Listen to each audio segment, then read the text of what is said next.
Our featured speaker, known as much for on-the-court success as his fame off the court nationally and internationally, he is a man of resilience as he didn't even make his high school basketball team, but arose to become one of the greatest rebounders ever to play professional basketball.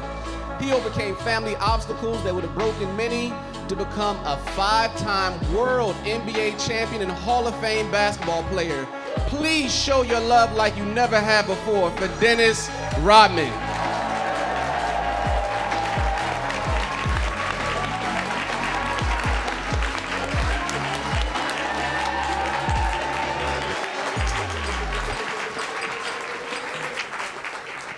Don't get me all emotional.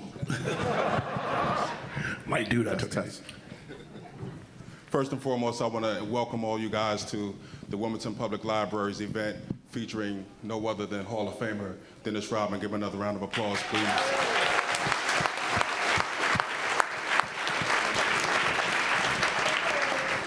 So, yeah. So he's surprised. He didn't expect to see all you beautiful faces out there. So hopefully this is a pleasant surprise for you, brother. All right. So how we're going to do it tonight? We're just going to do a three-way conversation. I'm going to start off with a little bit of his early life story, and then we're going to go into Joe from the 76ers, who's going to talk about no other than, of course, basketball, his illustrious NBA career. And then Ivan's going to take it home with some off-the-court experiences that has enriched his lives and our lives as he triumphed through his experiences. So without further ado, first just tell us a little bit about yourself. And I'm a Jersey boy too. I was born in Jersey too. So I was surprised to hear, we always hear that you were born, raised in Dallas, but you were born in Trenton. Tell us a little bit about that. I was born in Trenton, New Jersey. It's amazing. I don't know anything about Trenton, but my mother was here with, my father was in the Army. We moved here. I guess he moved here with her, and I was the firstborn. And we left here. I was 6 years old, and we went to Germany for 3 years, and we went to Dallas, and that's pretty much it. All right, cool. So when you got to Dallas, tell us a little bit about like your childhood. Like, who were your earliest inspirations? Boy, that sucked. Oh wow. that sucked. Boy, wow. I didn't expect that. How so? It was just, it's just very difficult to. Didn't know too much about, as far as I've been a young youth, between 7 and 10, living really, I'm pretty sure some people can concur to this, living in the projects. Wow, gotcha. And it's like, damn, when you pick up dirt, that's fun. It's like, wow, it's like, damn, okay, wow, this is fun, And when you look at the popsicle sticks on the water, trying to race them, that's fun. No, that's best. That's right. You know what I'm saying? So, those are good old days. And, yeah, in the projects over there, it was just so much activity. But living like that, when you see trials and tribulation and negativity, you think that shit's normal. You seen people getting beat, you seen your mother getting striked or beat down, or you see other people getting, killed and stuff like that. You think that's normal. That's everyday life in the projects. Mm-hmm. But it was a very wild experience, when you look back. Got you. So facing all those trials and tribulations, like what inspired you? What do you think were some of your first early inspirations towards your greatness? Well, I really didn't have any. Wow. I think my mother thought I was going to be gay, because I was always with my sisters. I never had a father, So it was very difficult for me at that time. I was always a loner, following, just being a follower, mm-hmm. and don't have any guidance direction. My mother was always working. You guys probably know about this too, working two or three jobs, and just to get around. Just get chicken hens for Thanksgiving. Kind of sucks. But we enjoyed it. She didn't enjoy it, but we enjoyed it. But for me, it was more like there was no sense of direction. It was just more like see monkey, do monkey. And if someone went to, say, break into a store, I'll follow them. Right. Because I think that's the right thing to do. there was no guidance. So, but for me, we moved away, went to other part of the town, West Dallas, and things got better. Okay. So you said you pretty much, watched and saw, some things you thought were positive. So who were some of the people that you saw and said, okay, I can get behind that person? Honestly? Yeah. Nobody. Wow. It's a true story, nobody. It's very difficult when you only have one parent, and a lot of people, like I say, here in Wilmington, probably in Jersey, probably around the world, can understand. We got one parent Right. and one income, maybe Right. one income, and trying to support 3 kids. That's kind of tough, man. And trying to get sleep, can't get sleep, playing at the church for 60 years, da-da-da-da. Take your time, brother. She just had brain surgery yesterday. Oh, wow. Prayers to her, bro. Prayers. Prayers up, everybody. Take your time, bro.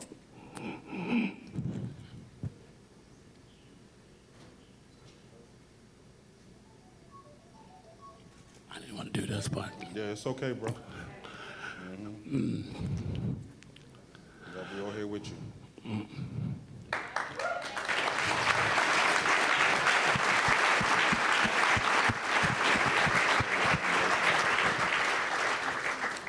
wow. So I'll say this. So facing all these tribulations, what road led you to basketball? Oh man, what led me to basketball?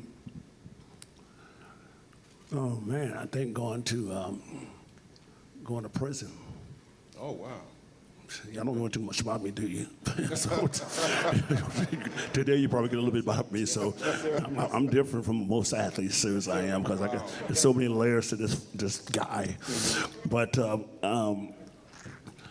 it was one day. I was at working at the DFW airport in Dallas Fort Worth, and I was 18 years old, and I was working a graveyard shift. So one night I came in, and I saw these guys, sticking like a broom handle into a Rolex store and pushing watches out. And I'm thinking this kind of, oh, that looks fun. Yeah. So I started to do it. So like a couple of weeks go by, I got 50 Rolexes. Wow. And so at that time, I was still in high school, the senior year in high school. So, what they call the dumbest crooks on the planet. I was one of them. So I got 50 Rolexes. So I go to school and I pass them out for free. Oh, wow. This is. You should have been in my school. This is all true, man. So I didn't know what they were. I just thought they just watches, that you wear. And so my mother was driving the school bus at the time, and we live in the projects. And every morning she'd come by and park the bus right in front of our apartment, and all the kids would get on the bus, stuff like that. So one morning, as she's getting all the kids, she's driving the bus, there's like 15 cops come knocking on the door. Oh. And I'm like 5'6", 7". I'm not 6'8", I'm 5'6", 7" at the time. So they all busting the door and say, "You're under arrest for burglary." So my mother's just sitting there. She didn't even do anything. She's just like, okay. And I went to the, not to a regular jail. I went to the airport jail. Airport jail. So people don't believe they do have jails at airports. So I got out in a week, and I was looking at 5 to 10, prison. And I'm scared. I've never been in trouble in my life. And I'm like, wow, 5-foot skinny kid, 110 pounds, and it's like, wow, what should I do? And my mother, she had no money to get a good lawyer, so I got to defend, and so as we walking up the stairs in the courtroom, the lawyer came down. I said, "Dennis, they dropped the case." I said, "Really?" I said, "They dropped the case." He said, "The only reason why they dropped the case, because they say you were so naive, you did not sell the watches."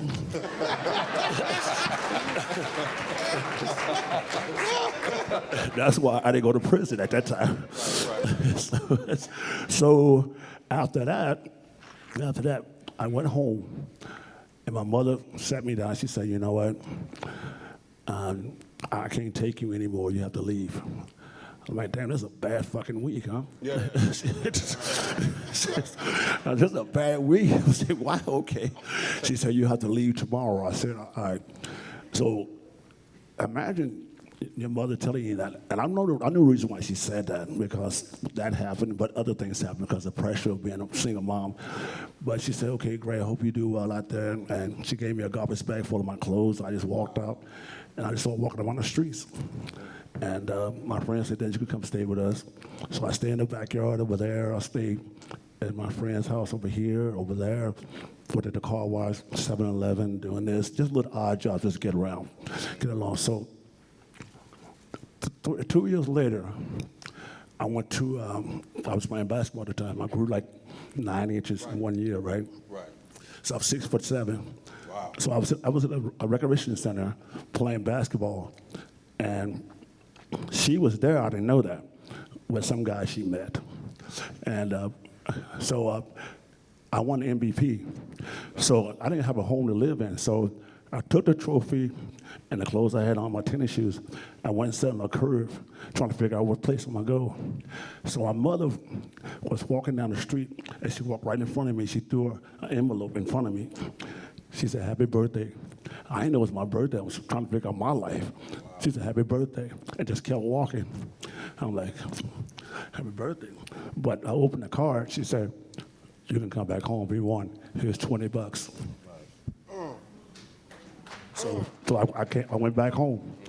And then after that, nothing changed. It was still negativity. She still had that, you got to work and stuff like that. But lucky for me, I don't know, somebody had a hand on my shoulders and said, "Dennis, you got some life to live." And like 3 days later, there was a knock on the door. And these two white guys came to my house, and I answered the door. They said, "Is Dennis Rodman here?" And I said, "No, he's not."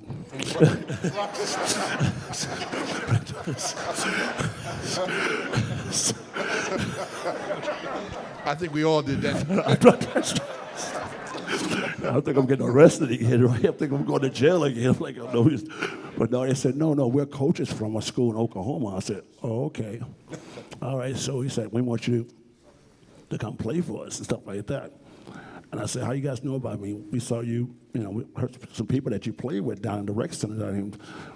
Asked us to come see you play. When we saw you play without you knowing it," I said, "All right, great." So I'm dunking, rebounding, doing all this stuff, acting wild and stuff. So they said, "Well, you got some potential to play college." So I packed some things.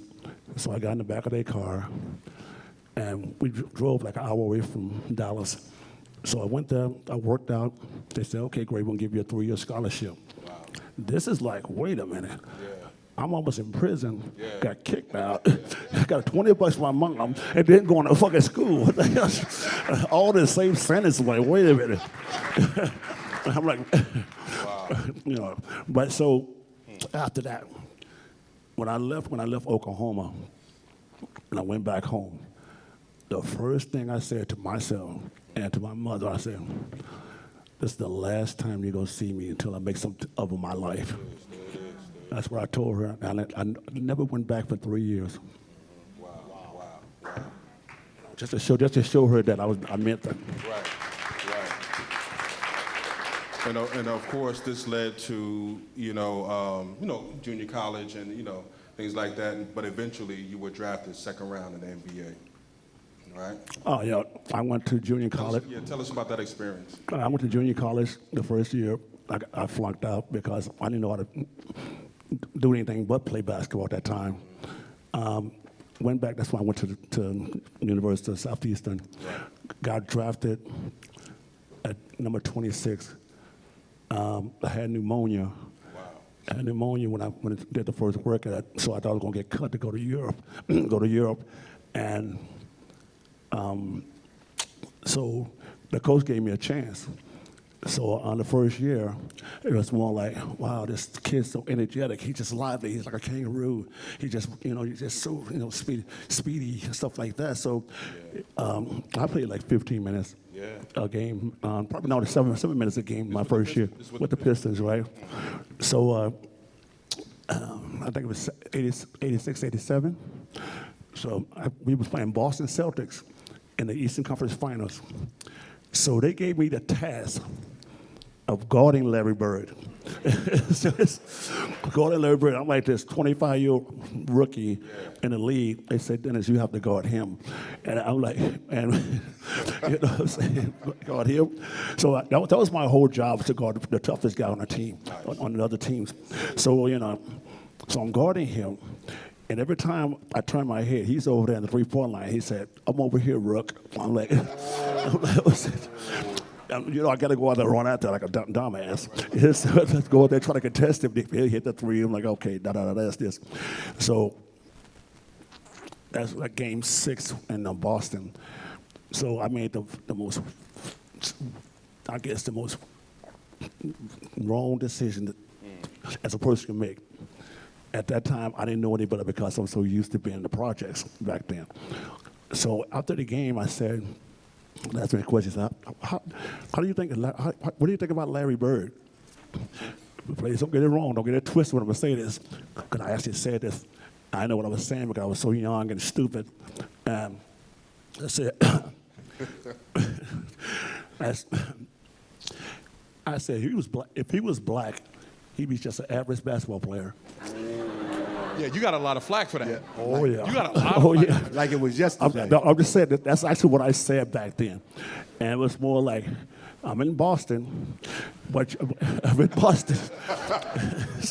And Boston. But you know what's so cool about our team, though, that I still came to my defense. He took all that heat from me. He said, Dennis, just get in your car and drive back to Oklahoma and stay there. and stay there. I said, I made a mistake, but those times were different then. Those times were different. It's a different era these days, but my career that's escalated from that point on. Wow. From that point on, I learned. And the more I learned, the more I respect everything in life, stuff like that. So there been some bumps in between the rows, So. And now we're going to turn it over to, give him a round of applause for that, I'm emotional. So it's not easy, to make it, to be a pro athlete, even overseas, and to make it, to the NBA, is outstanding accomplishment. So right now, I'm going to turn it over to somebody who knows a little about that, Mr. Joe Richmond. Man, oh man. Did anybody expect this? I did not expect this. I was like, where is the tissues? I was about to start crying. I'm like, I couldn't wait to get to the basketball side.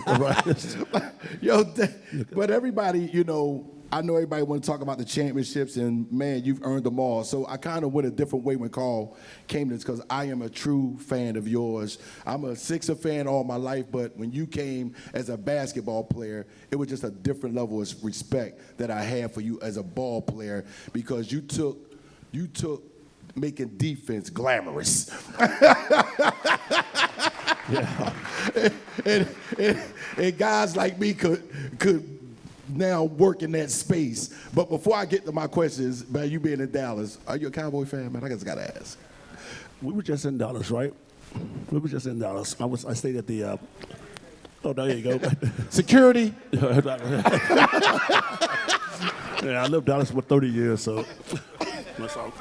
But there you go.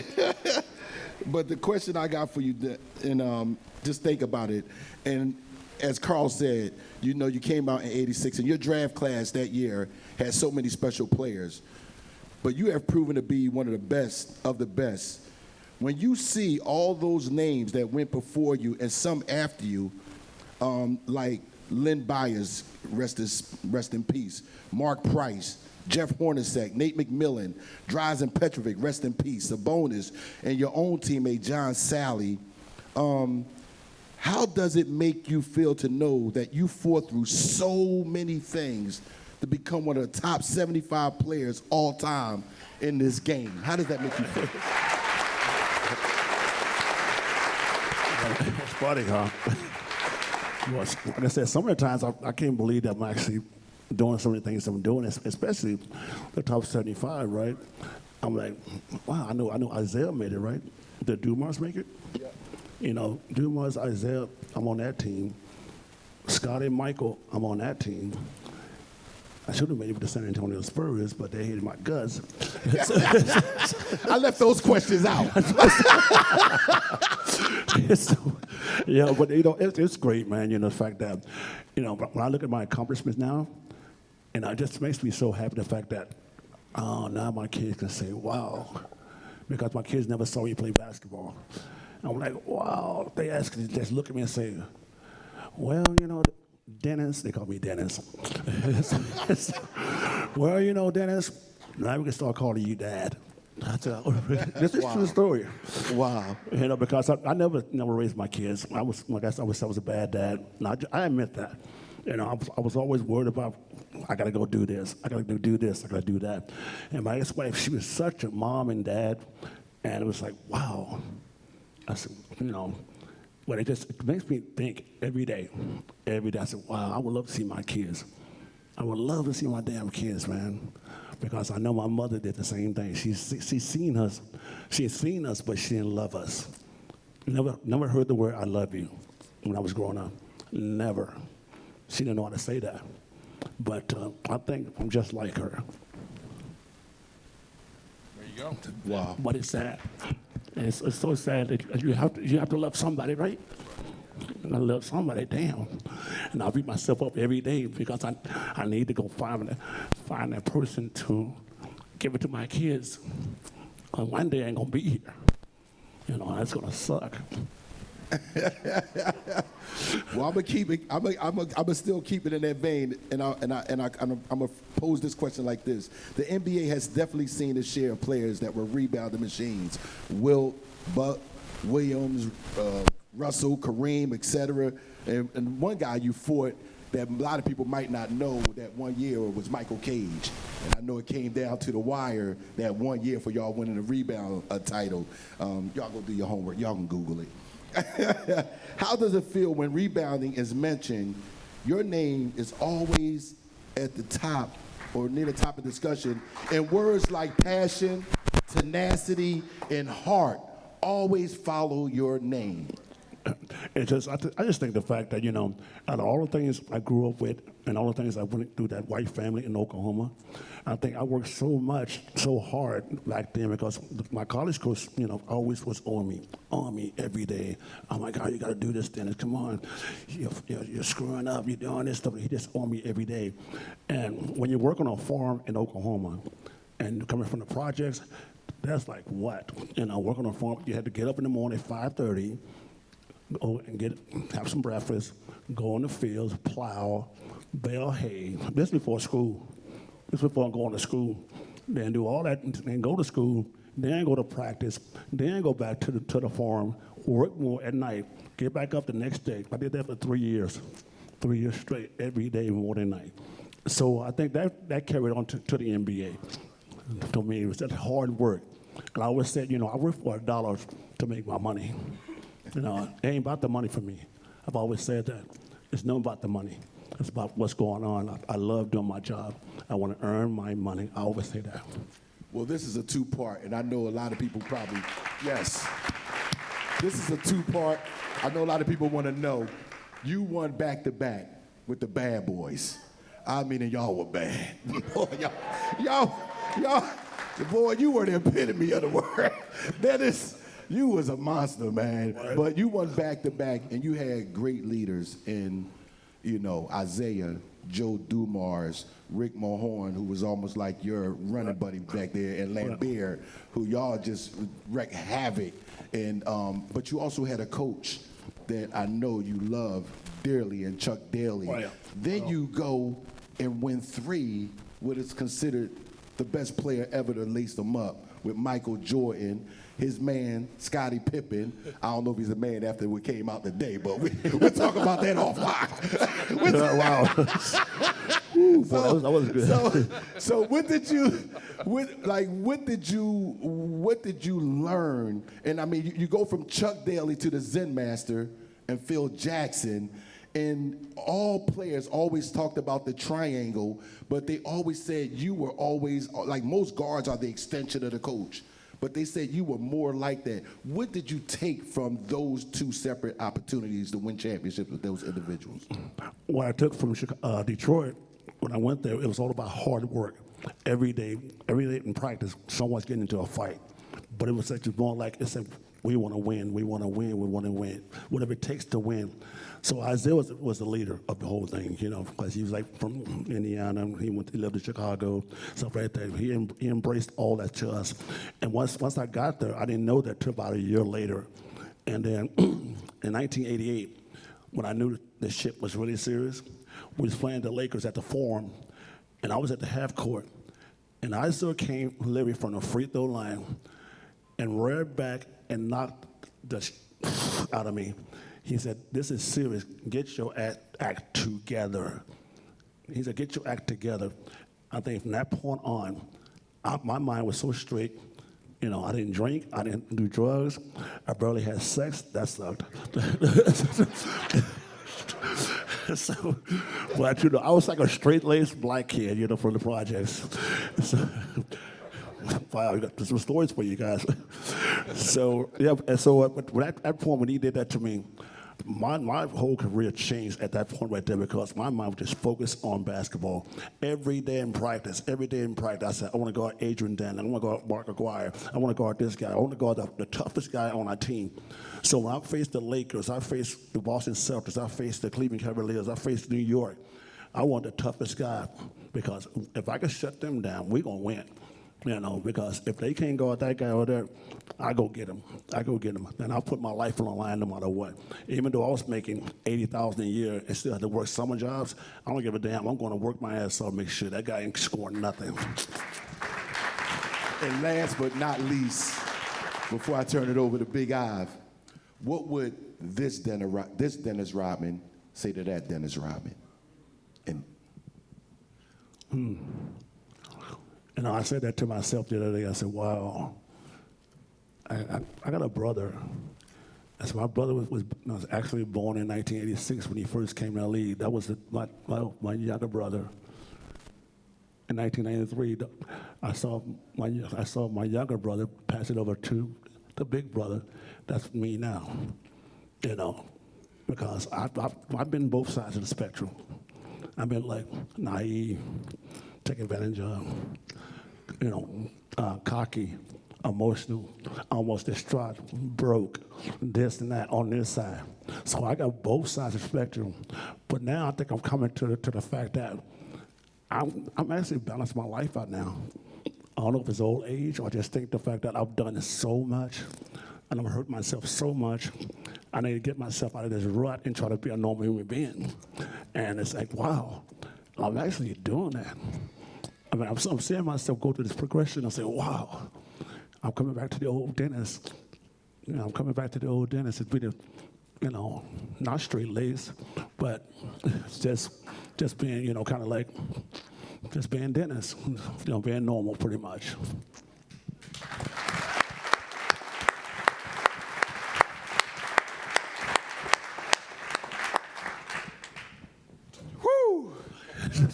What are you gonna say?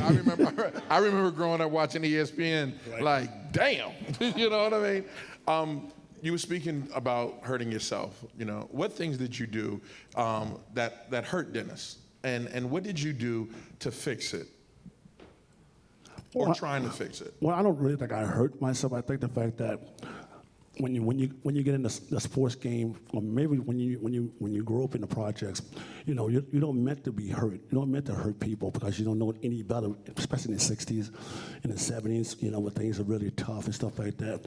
When you're seeing white people get killed, when you see things like that, those negativities. But once you come of age, especially in the sports world, I started late at 25. So once you become in that sports world, the basketball league, it's amazing, man, that back then they didn't teach you shit about life. It's like you come in, play basketball, You lose your money, you lose your money. Right. But I think I didn't hurt myself. I think the fact that I put myself in that position, and I just closed my eyes and said, wish it gets better. And I think the people around me really took a number on me. I got no shame in that. My ex-wife, and I'm bless her soul, she took my money, took my kids, burned my house, da-da-da-da. This is when I'm like 28 years old, still being naive and stuff like that. I had to regroup from that. It's just so much. Chuck Daly left. I locked myself in the house, try to commit suicide. It was just a mess for like a year. I mean, a straight year. You know, had a shotgun to my throat right here, and I just fell asleep. I said, thank God. And they wondered, so why in the hell did you do that? I said, I just wanted to kill the old Dennis. So what do you do now for the new Dennis? What things are in place like throughout your life now? Well, I came to Wilmington. All right, we appreciate that. I came to Wilmington. We appreciate that. Thank you. And in Wilmington, look at these beautiful people. No, I just, it's everything is very smooth, man. You know, like I said, after the NBA, like I said, I don't lie. I think a lot of people know I don't lie when I do interviews. I was broke. I was broke. Shit, look good on TV, sound good on TV, but don't look good off TV. So, but now my life is great. Everything turned around. Thank whoever had a hand on my shoulders, and they got me back up. Got me back up. Give you guys another story. So it just kind of make you kind of feel kind of weird. So when I turned 45 years old, I had a party in Vegas. So I'm flying privately to go to Vegas. So I go to the Mirage Casino. So I'm going there happy, gay, having a good time, da-da-da-da. So I'm walking in the casino. I look up at the sports book. And I had to take a double take. I said, wow, is that true? And my friend said, what do you mean? I said, look over there. He said, they're betting on me to die this year. Wow. I'm like, wait a minute. This is a true story, man. I'm like, wait a minute, and people are betting on it. And so I'm like, all right, it's cool. It's cool. That's funny. I got a lot of stories, man. A lot of stories, weird shit, man. Weird stuff. But yeah, that's a story, man. That's just one of the stories. So I can sit all day and tell you a lot of crazy stuff, man. But I'm just gonna answer your question. So go ahead. No. So you were doing some. We call it weird. You call it weird stuff.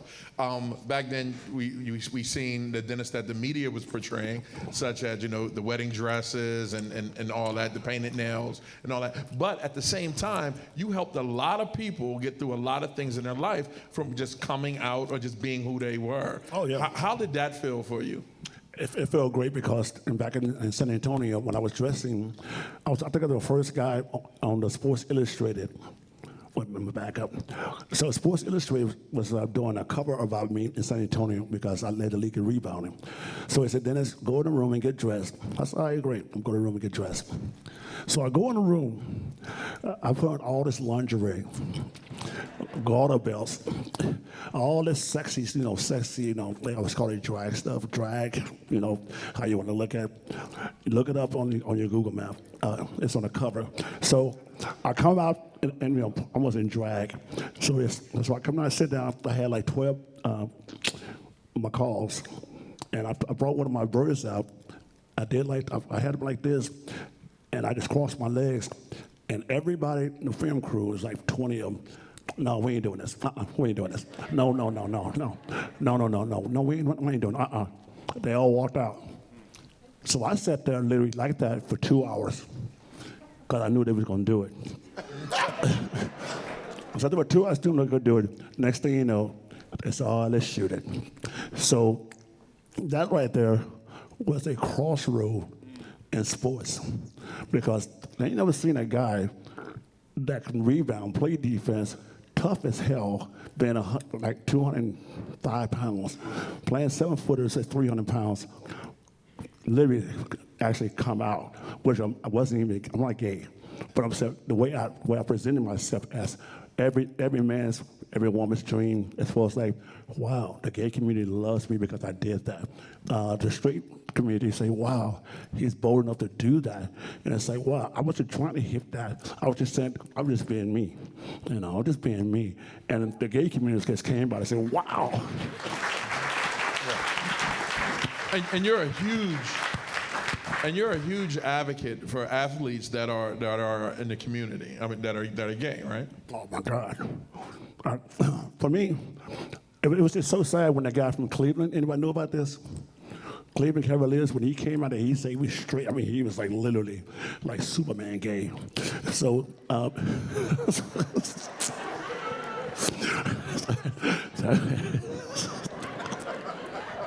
It's not that Larry Bird.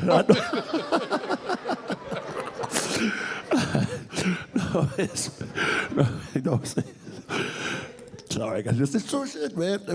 He came out and said he was gay, and then he played a few more games, and then I saw him on Santa Monica Boulevard in the gay community in L.A. And I saw him walking down the street with a 7-footer just like him. He said, Dennis, you know, this is my lover. I said, great, man, what's going on? So we went to have some drinks and stuff like that. He was telling me the whole story why he said he couldn't take the pressure. I'm like, are you kidding me? I said, what the, you just left $15 million on the table, man. Come on, man. He said, that wasn't me. This is me now. I've been like this for years and no one knew about it. I said, I'm grateful, man. I'm glad, but damn, you left $15 million on the table. But I said, you know what?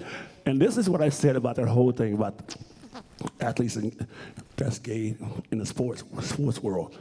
Them ain't gay athletes. My God, come on. I mean, they just never came out. But the article I told you about on Sports Illustrated, and I said this to a lot of people. I said, if I was actually really gay, and I told people back then, would you think I'd still be in the NBA? No, it was a different world back then. No, I say yes. And why is that? Shit, they needed me. They needed me. Money.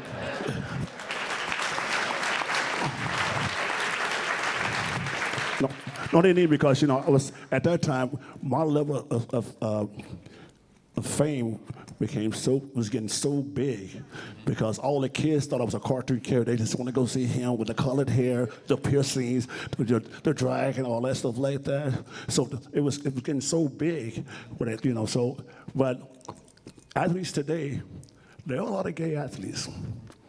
There's a lot of gay athletes today, but it's so accepted today.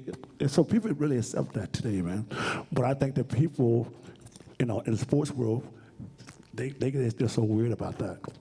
You were definitely a moneymaker, definitely a moneymaker. Oh, yeah. What do you think you would be if social media was around back then, and you were doing the same thing? Let me tell you something. Honestly, I'm not trying to pat myself on the shoulder, but from 1993 to 2000, I would have been the first black athlete billionaire. Facts. I can see that. That's a true story. That's a true story. Because guess what? I never had no endorsement. I never had none of what these other athletes have. Back then, Michael Jordan had everything. Scottie Pippen had everything. All I had was this image and stuff like that, and people loved that. When I was playing with the Chicago Bulls, I was more famous than Michael and Scottie put together in Chicago. You know, I wasn't trying to do that. I was trying to go there and help them win and stuff like that. But it's like, I was a I'm sure even today I'm a money maker. Yeah. You know, so it's like, it ain't about that. And I told people, I said, if I became a billionaire, and I mean this, I said, if I became a billionaire today, I'll go give $500 million back to the people that gave me money. Because I deserve it, but I don't deserve it. Just give it back to the people that gave it back to me, gave it to me. That's what I would do, easily.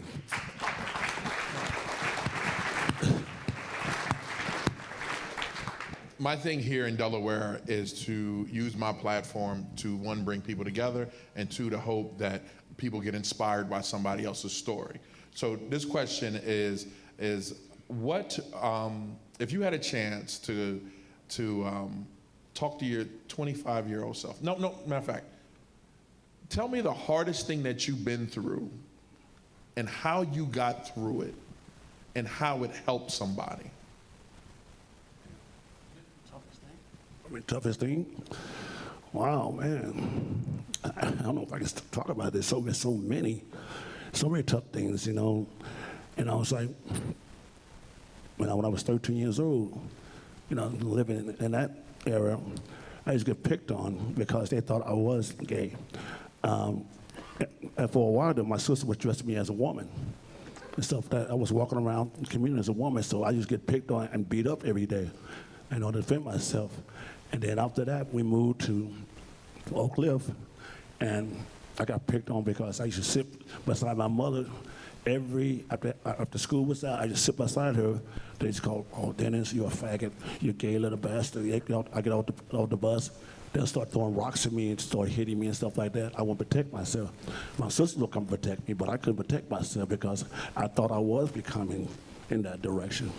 So it's just so many obstacles today, but there's so many leeways today. There's so many things that you can actually learn from. I mean, you got the internet, and that's kind of weird to lead by. But I'm saying that, but it's very tough and difficult for a parent to really understand kids today. It's very tough. I think you understand that, because you know, not only are you fighting as far as your kids and stuff like that. I mean, the kids only fighting the parents, or just trying to be with the parents and stuff like that. They're actually fighting that peer pressure, the social media, the Instagram, the this and that.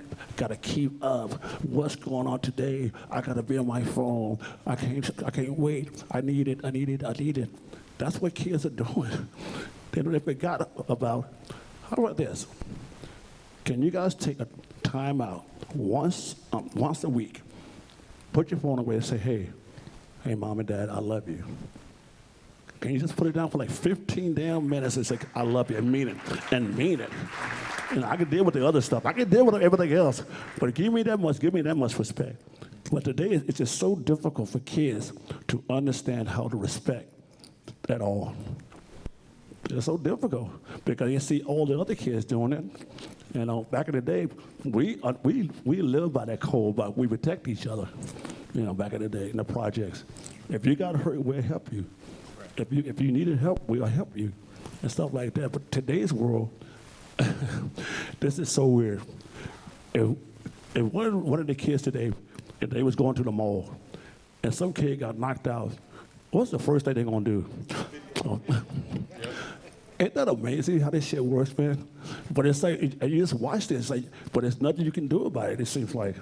But you know, it's very hard to try to inbrain kids, because if you say something, I say something, he says something, it's tough, man, because the main person should be saying something is her kid. She should be the focal point.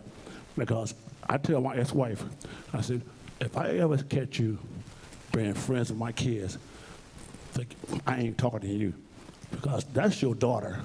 That's your son. You ain't their damn friend. You're not their friend. So it's like, you the parent. So you call me mom, call me dad. But kids today, it's very difficult because time is moving so fast. And it's just very difficult to try to get a handle on it. But you know, everybody's trying to do their part, especially sports trying to do it. The communities like Wilmington is trying to do it, and Jersey's, everybody's trying to do that trying to get everybody together and try to make a difference. But it's very tough.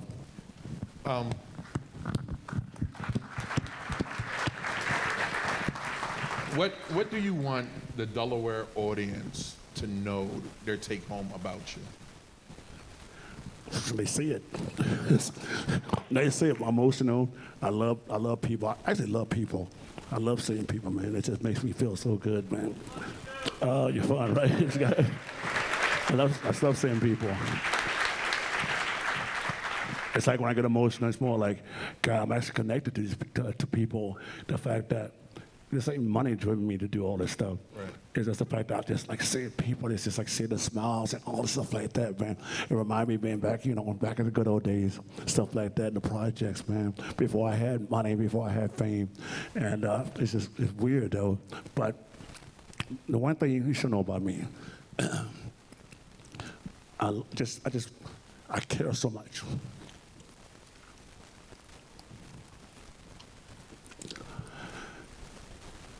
That's my biggest thing. That's my biggest fault. I care way too much, Why? Why do you care so much? I keep telling people I'm just like my mother. I never thought I would do that. I thought I would be like my mother. I see myself, my mother, every day. I said, wow. I'm just like my mother. She's so caring. She got hurt so much. She got beat up so much. I said, wow. And I saw her the other day. I said, wait a minute. And she said, it's okay, son. I'll be all right. I haven't heard that in years. She, last time I saw her was 11 years ago. And I saw her like last week. But she's doing better now, so, but,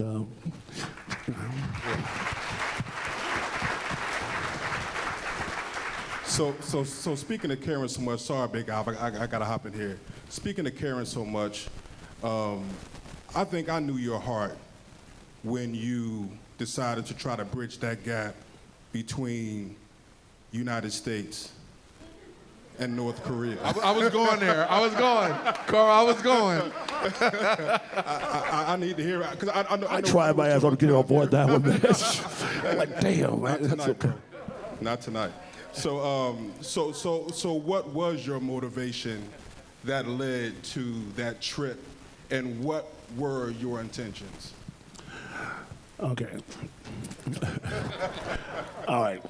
I'm not gonna say this too much, but anyway, the first induction towards North Korea, and Kim Jong-un and his team asked Michael Jordan first. Michael Jordan said, hell no. And that's what he said. He said, hell no. I'm not going over there. Then they asked Scottie Pippen, same answer. So they asked me. I said, okay, I'll go. Okay. It gets better. It really gets better. So anyway, so I said, yeah, I'll go. So my team came over with $1 million. So I went over there. I took a team over there, a basketball team. And so they said, Dennis, do you know what you're getting yourself into? I said, no. He said, do you know about that guy over there in North Korea? I said, no. What I see on the movies, the old movies, I see that, North Korea. He said, no, not that guy, this guy, the new one. And I said, no, I don't know anything about this guy. He said, he's dangerous. And stuff like that. I said, I don't care.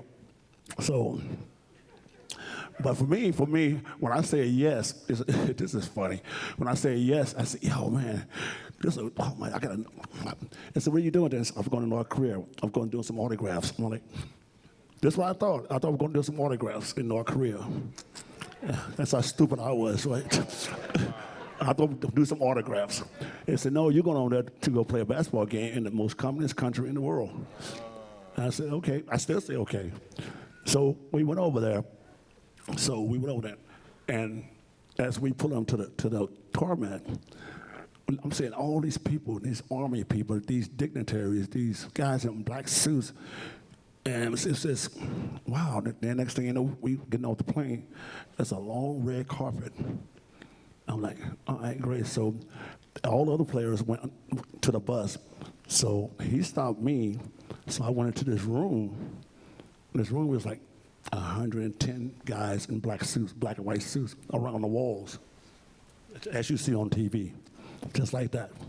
So there's 2 captain chairs over there against the wall. They said, come over here. So I go over there and sit down.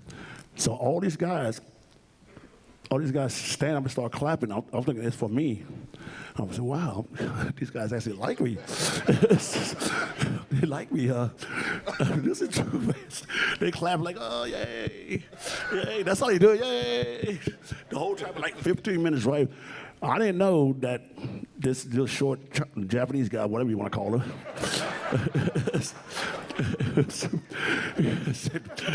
North Korean guy. He's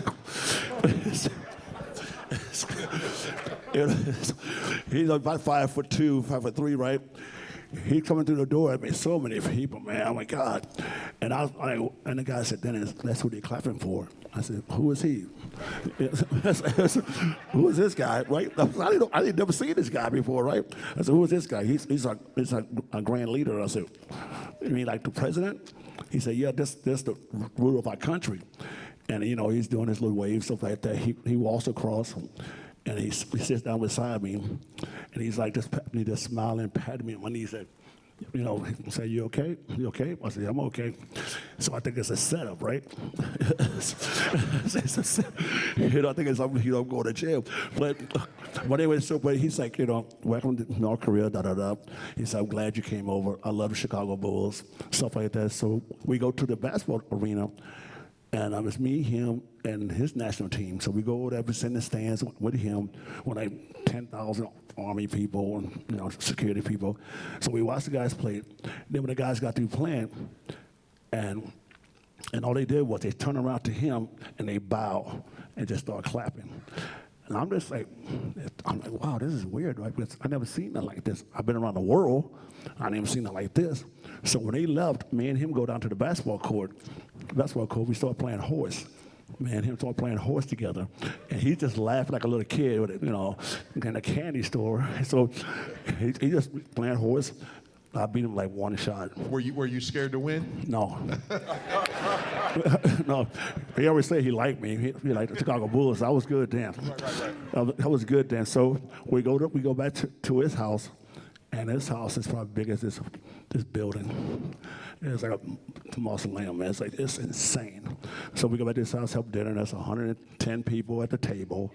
Because it's a dinner table, right, with vodka, tequila, da-da-da-da. They playing, you know, all they did was play one song. That's that damn dollar song, the TV show. Da-da-da-da-da. It'll be like 19 fucking times in a row.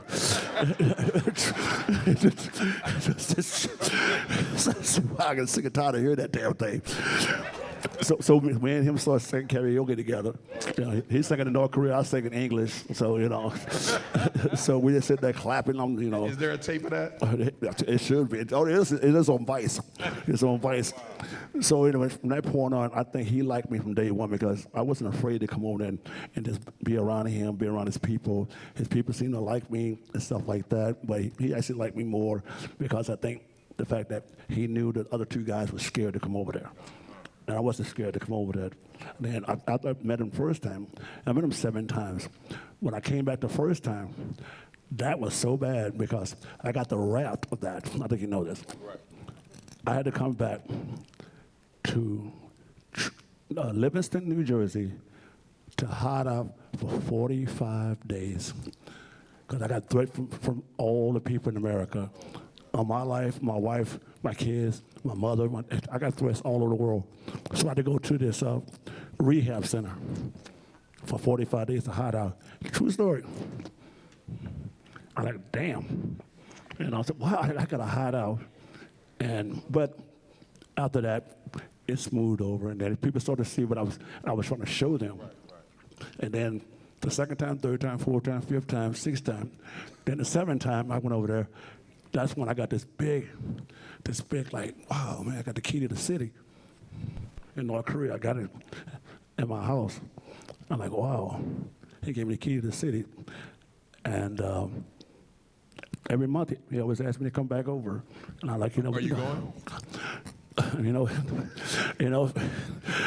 You know who stopped me from going over there? Donald Trump. Because he was so jealous the fact I got close to his ass. Because he couldn't do it first, right? He said, he was so jealous because he said, "You can't go back over there." I said, "Wait a minute, why not?" And so that's why he had that summit with him in Singapore. You guys remember that thing? And all Donald Trump did was what? Kiss his ass. Did you all see that shit? How he was just smiling? That little Japanese guy, you know, he just sit there like stone face as fuck, right? And he's like, oh my God, you know, so he was like, wow, you're great. That I said all about the country. But Donald Trump been saying this for 1985. He been saying about North Korea in 1985. I'll give him that. But he never met this guy till Singapore. And then next thing you know, when I met him in Singapore, he said, Dennis, I want you to take me to America. I'm like, you want me to do that? I said, you really want me to do that? And this is the funny thing. You guys don't believe this shit. This is real stuff. This is real life stuff.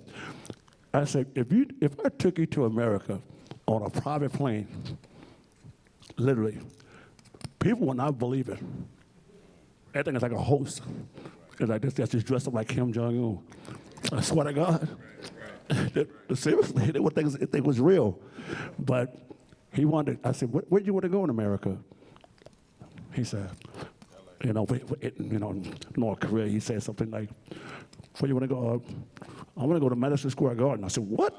Can't take you there. They can't take you there. The Mecca. I said, what about the United Center? You know, go meet Michael and Scotty, everybody. Go about those guys. You know, I want to go to Madison Square Garden. I said, okay, great. We'll go there. But for me, I think he's coming over here. He's going to come over here. Just believe me. And I said this, a lot of people say, if he comes over here, wow, this is going to sound really bad. This is going to sound really, really bad. You guys going to think Jesus is back. Why you say that? That's how powerful that guy is. I'm just saying, it's like, he actually came to America without somebody trying to shoot his ass. I mean, literally, he actually came. And nobody in the history of this country, his dad, his brother, his grandfather, they never attempted to come over here because they knew it was going to happen. But if he came over here, he'd be like, you think the world just came to an end because, wow, he's over here. What's he going to do here? Oh, he's like a kid, big kid, man. You know, he's not like his grandfather and father because I've seen so much in North Korea. I've seen the concentration camps, the army. I've seen everything. And I actually had more influence to let 3 refugees go than Trump.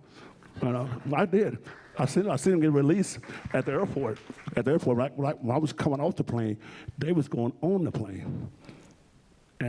But Donald want to take the whole damn rap. I said, go ahead, man. It's okay. It's all right. But it's been a whirlwind in my life, man. Damn. You know. So it's like I met President Moon. People can't stand his ass.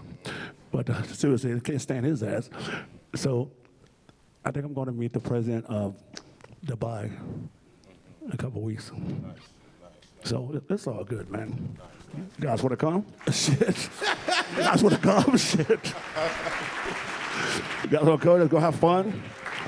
Nice. So, Biden is Delaware's own, So what we want to do is we want to get some audience questions too. So we're going to ask one more question apiece, and then after that, we're going to try to get at least 2 or 3 questions in from the audience. So if you're ready, if you want to ask a question, there's 2 people on each side, and then we'll wrap this thing up. So what I'm hearing about your travels is that you want to bring the world close together. Oh, yeah.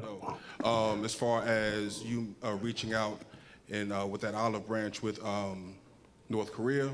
And I also heard that you visited the Vatican not too long after that. Yeah. And I also researched that you had got a little hot water with the Mormon community around 1997.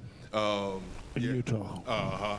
In Utah. Yeah. So my question to you, which is I'm curious about, what is your take on religion and spirituality and wholeness and oneness? Where we are together in this world, we're dealing with a pandemic, we're dealing with a lot of social justice issues. Where do you see spirituality as it comes to bringing us all together? It's difficult because if you look around, things has never changed. The government's changing all of this. Things has never changed. I think the fact that if if the government says, they're forcing lives to change, Does anyone know that? The government's forcing lives to change. And people say, this is going to be a third world country sooner or later. Wow. We look just like Tokyo, Japan, Asia, with the damn mask, right, that we need, that people need because most people, have health issues. But it's like, wow, the government is forcing us to change what we lived and what we believe, stuff like that. They're forcing us to say, hey, you gotta go do this. If you don't do this, we're gonna fire you, you gotta quit your job, and stuff like that. I said, all right, great. And so, but spirituality, I just think that it's up to each individual. If they believe in Christian, Baptist, this, whatever religion you want to believe in it. Believe in it. Don't change, because the world's not gonna change. The world to change, but I'm waiting for the world to change. Told y'all karaoke Wednesday. Right. That's what he did in the creek. All right, so you. Gotcha. Man, it's amazing just to hear your story. And I mean, I've learned so much about you, because anybody can Google you and things of that. Right. But to sit here and really just see your heart, see the passion, and you keep everything right there on your sleeve was amazing. Thank you for sharing with us like this. I'm like you. I heard a bishop say, "It's a sad dog that won't wag his own tail." So I'm like you. I've been to all 50 states twice. I've been over 40 countries. Right. So I've seen how we are received around the world. Oh, yeah. I've been to Japan. I've been to China. So I know exactly what you're saying in that aspect. But my question to you, I love to keep it basketball because your basketball life is amazing. You played against Shaq, Karl Malone. Come on, man. Alonzo Mourning. Who was the toughest? Like, who would you say, man, I don't believe I got to deal with this guy tonight? Okay, Shaq has a problem with me. Because, I'm probably the only guy that could hold him down, like 3 or 4 points, 5 points, stuff like that, yada, yada. But Alonzo Mourning just literally, passionately just hate me. Because I just get in his head all the time, stuff like that. He's strong and stuff like that, but, I didn't worry about that. Karl Malone, I love Karl Malone. He used to date my sister. So That's one for 30-30. I know, right? He used to date my sister. He used to go to the same school together, Louisiana Tech. And I love Karl Malone, man. He's a great, Karl Malone was great, man. I love playing against him. He was tough as hell, though. But, yeah, Karl Malone. I think Karl Malone, out of all 3 of those guys, the toughest. All right. Delaware, you having a good time tonight? Awesome. My last question to you is, what does love mean to you? Wow, that's funny, huh? I talked about that earlier, right? About love. My mother didn't know anything about love. No, I never heard her speak about love. I think I say love just because I think I need to sometimes, just to get myself over the hump. That's the true story. I say this all the time about my ass. I said, if I actually love somebody, I think I would really love somebody. I love my kids here. But out there, I got such a big problem because I don't know how to brace them like that. Because when I hold my kids, they'll say, Dennis, Dad, like you can, when they come hug me, they say, you can put your arm around me. I'm like, oh shit, because it's like now they can more attached to me now, and I'm getting more attached to them. But for me, love is like a man and a woman, And if I had that, I think you guys would probably never see me again. I'm being honest. I've done everything in the damn world. I lost it all, gained it all, lost it all, gained it all. But it's like now it's my turn to try to find love and try to find some damn happiness on this damn planet. So it's like, wow. So I might just go to an island like Hawaii or something like that and just probably live my life, and turn this fame off. Let me go rest in peace. That's cool as hell because I never had that before. So that's how I look at it.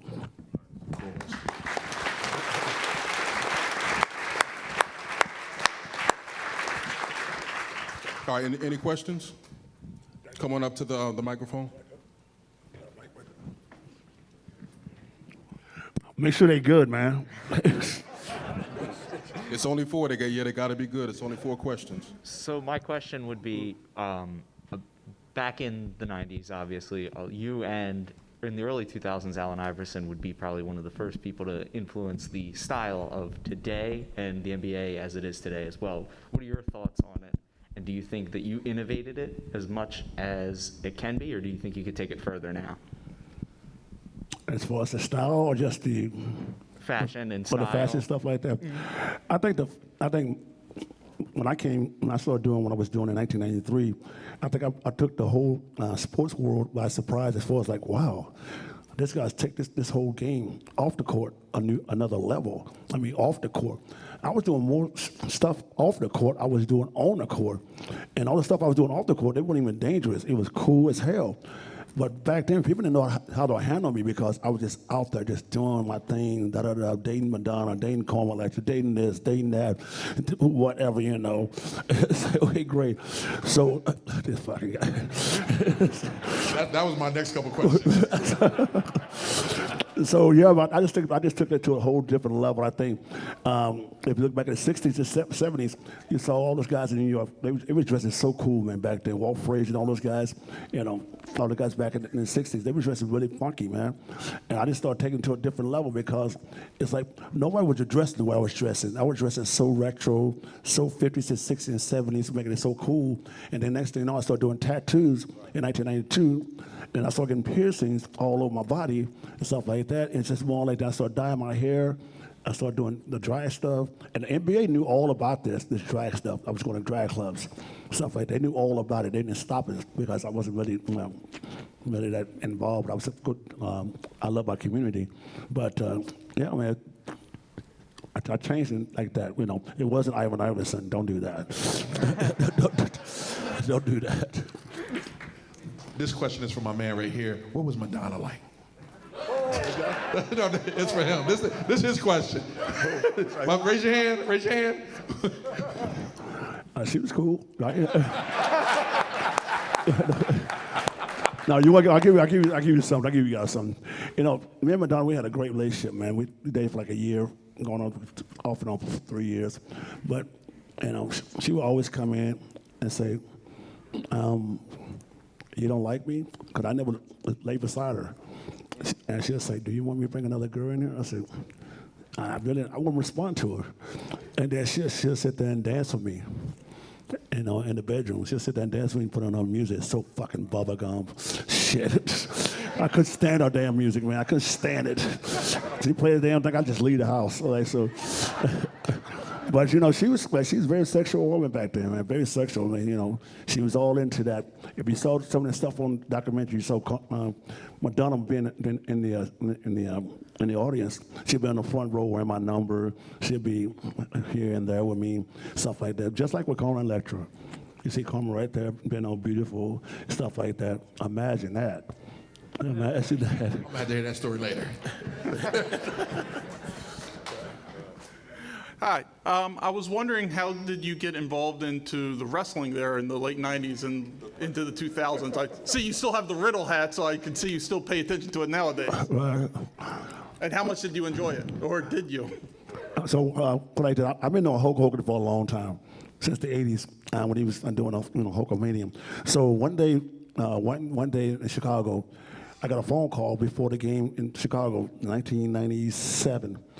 So they passed a message to me and said, Dennis, we want you to come to Detroit for an NWO wrestling match, the Hulk Hogan. I said, I agree.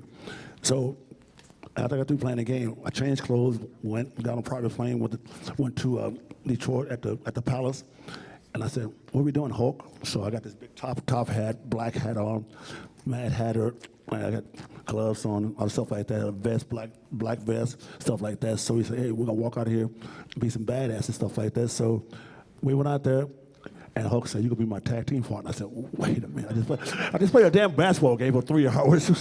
He said, you could do that because I wrestled before. He said, all right. So anyway, so we went out there, wrestled for like 45 minutes. And from that point on, I wrestled for like 10, 11 years after that. I was wrestling when I was playing basketball. Right. You know, after a game, after practice, I go wrestle and come back. Yeah, I saw a match that you had, I think it was in Australia with Kurt Hennig. Oh my God! Under.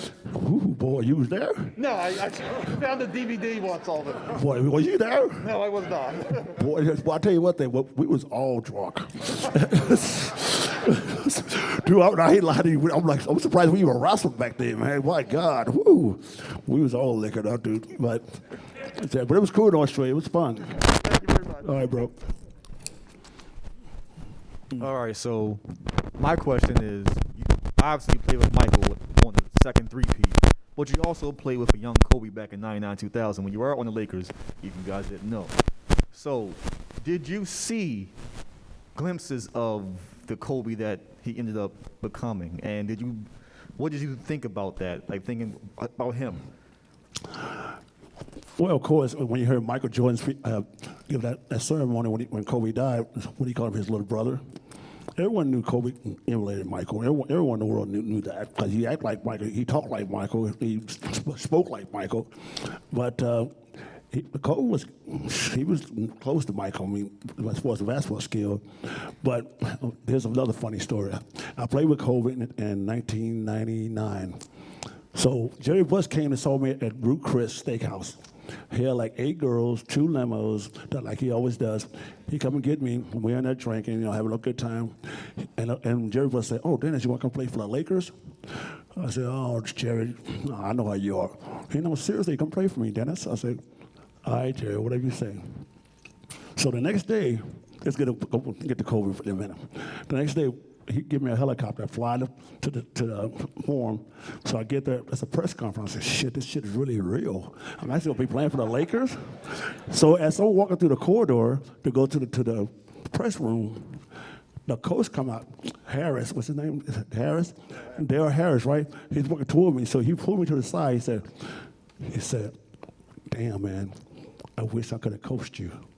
And I said, "You just got fired?" He said, "Yep." I said, "Yeah, I sure did." I said, "Fuck." I go walking inside there, I go, "Oh my God." He goes, "Okay, can I go in here and do this press conference?" So I go to the press conference, saying one little speech, stuff like that.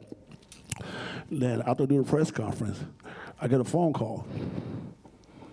Jeannie Buss called me. Jeannie Buss said, "Dennis, you want to go out to dinner?" I said, "Yeah, why not?" I've been knowing Jeannie since she was back in Playboy days. So she said, "You want to go out to dinner?" I said, "Yeah, great, cool." So they put me up at the Ritz-Carlton in the penthouse. And she said, "Well, you want to go have some drinks?" I have some drinks. So she come back to her room.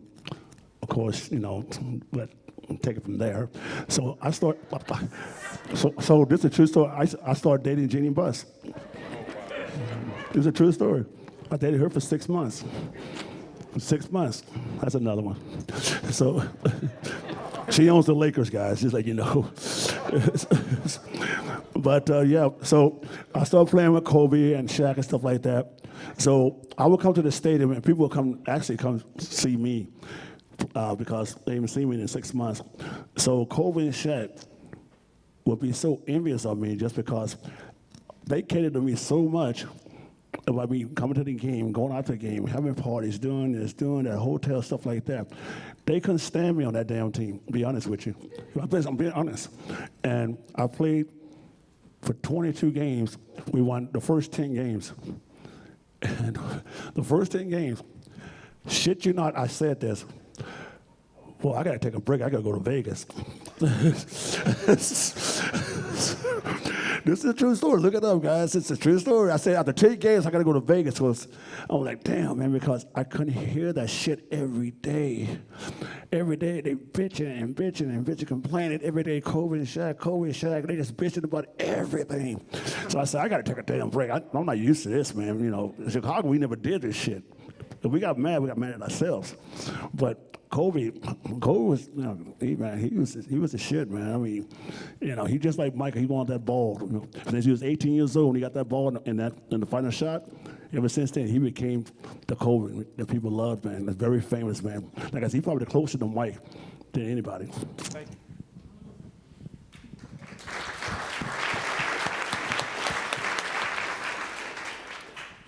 Oh, another part of that story too.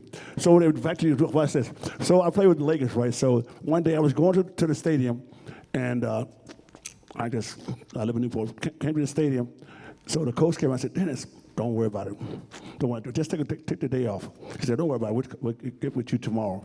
So I'm driving back to my beach house. The radio's on. Next thing you know, late breaking news, Dennis Rodman just got released by the Lakers. I said, shit. I said, really?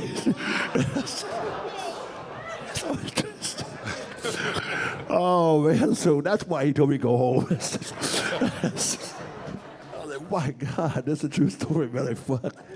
They were so relieved. It's Kobe and Shaq.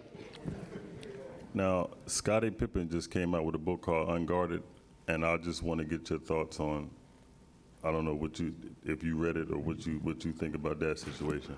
I love Scottie. I love Scottie. Scottie revolutionized that position.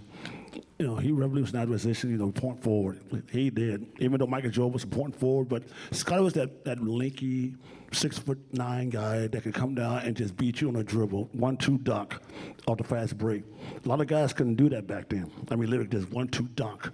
And Scottie has made these young kids today look good. Because you got these 6'9", 6'10" guys playing point guard. You know, you got Ben Simmons, he's like 6'10" or something like that. That's the wrong name to use around. Okay. Well, I'm just trying to use this example. Like Kobe was 6'8". Who was he? You know, just like the guy in Milwaukee, same thing.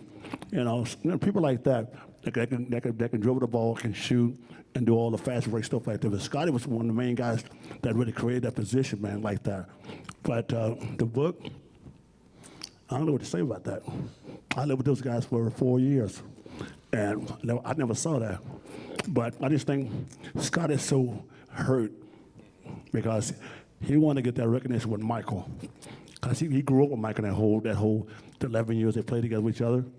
And he wanted the fact that Michael got $10 million for that documentary, he got nothing. So I didn't care about getting shit, you know. I didn't care about the money. It wasn't about me getting money from that documentary. I got more out the documentary, money-wise. Fuck that. You know, that's between him and Scottie. But I just think the fact that, I don't know, man, he just heard it just because of Michael and stuff like that and all the stuff he's saying about that book. I think people are going to buy the book just to see what he says about Michael. You know, not about, he never said anything about Phil Jackson. It's about Michael. That Michael don't give him respect. So. Well, one more. How you doing, Dennis? You talk about a lot of your hardships growing up and within your playing career.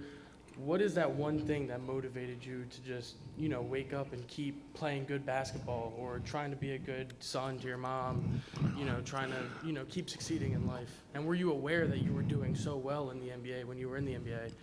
Like you were really. You know, once I left Detroit, they groomed me to be a basketball player and try to be a man. They groomed me from 25 to 32. You know, because even when I was 28, 29 years old, I was still like just a young kid in the head. You know, make money, spend money, stuff like that. But as far as when I left Detroit, I actually became a man. I actually started to think about myself instead of, you know, just trying to just help people just to like me because I was an athlete. You know, a lot of people do that. But as far as my mother, I'm so happy for her, man, just because she's made it through a lot of trials and tribulations. And now I'm getting to love my mother now. You know, back then I think I regretted her so much for kicking me out and stuff like that. And I think that has worn over. Not because she got brain surgery. It's the fact that when I saw her last, a couple weeks ago, I said, well, I don't know why I was mad at you all these years. You know, I said, damn.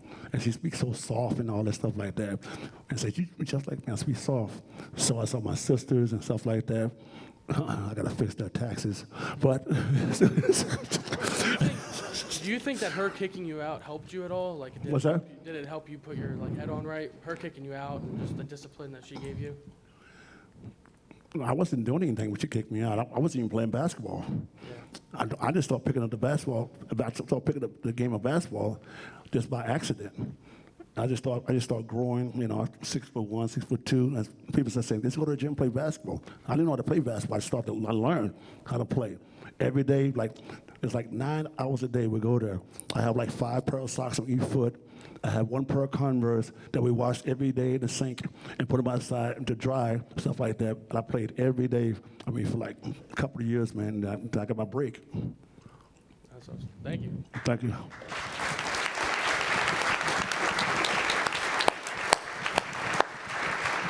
A lot of stories. Well, Mr. We'll sit down one day. I'll give you some stuff. I'll give you some stuff. I can sit down, give you some stuff. I got some other stuff I can talk to you about. Okay, cool. Well, Mr. Rodman, we thank you for sharing your time, your energy, and a little piece of your life with us, with Wilmington, Delaware. That's a special piece, right? Just a little piece. It was enough, though. Well, now I'm just saying to you, next time you invite me, damn it, make sure it's hot. Gotcha. Living in Miami, and Phoenix, goddamn. Oh my God. That's cool, though. Ladies and gentlemen, Dennis Rodman.